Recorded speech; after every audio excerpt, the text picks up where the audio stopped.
In the new divided government, with the Republicans controlling both houses of Congress, there'll no longer be a Senate led by Harry Reid to shield Obama from having to veto legislation.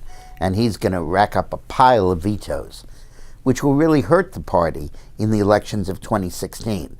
It may seem like a futile exercise for the Republicans to pass bills in the House and the Senate, adjudicate the differences, and then send them to the White House, only to be dead on arrival. But it's not. It's a very, very important element of strategy. Harry Reid earned his spurs as Senate Majority Leader and got the Democrats to put up with his autocratic ways for one reason. He didn't let bills that come up to a vote that Obama wasn't going to support. So he stopped the Democrats from having to vote on those bills. And by bottling them up and not allowing them to even come to the floor, and not even allowing there to be a vote on those House-passed measures, Senate Democrats didn't have to take a position on these issues, and Obama did not have to exercise a veto. Now that cover is gone, and the Republicans under McConnell in the Senate will pass those House bills and suggest a bunch of their own, and they'll go to Obama for a veto. Now, in the process, the Democratic senators are going to have to, for the first time, go on record and vote against things like the Keystone Pipeline, and vote against raising the definition of full-time worker from 30 hours to 40 hours, and vote against repealing the tax on medical devices, and vote in favor of amnesty for illegal immigrants.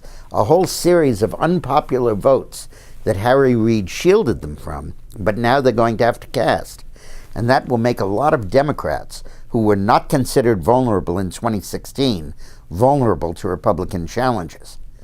But most important of all, when the bills reach the White House, they will constitute a very popular, positive program passed by the Republican Party but vetoed by President Obama. And that agenda, that pile of vetoes, will serve as the Republican campaign agenda in 2016 and will serve to mousetrap whoever is the Democratic candidate, Hillary or somebody else, into defending those vetoes.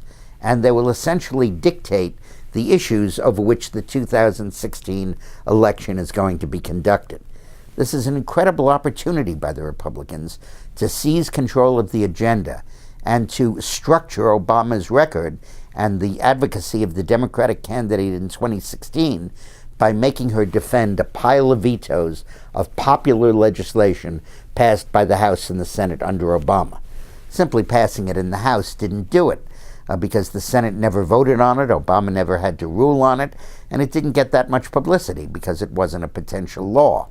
But when a bill actually goes to the White House and Obama has actually to veto it, and there actually would be an attempt to override the veto, futile in most cases, that's going to be covered, and that's going to be an essential element of the agenda Obama has to carry forward into the election.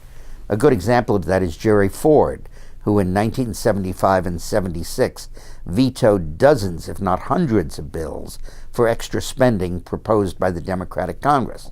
And when Carter ran for president in 1976, he was able to draw on that pile of vetoes and say, why did he oppose this? And why did he oppose that? And why wouldn't he fund the other thing?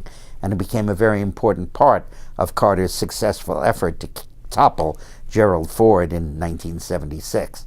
And now Obama and his nominee for president will be susceptible to the same game. Thanks for watching.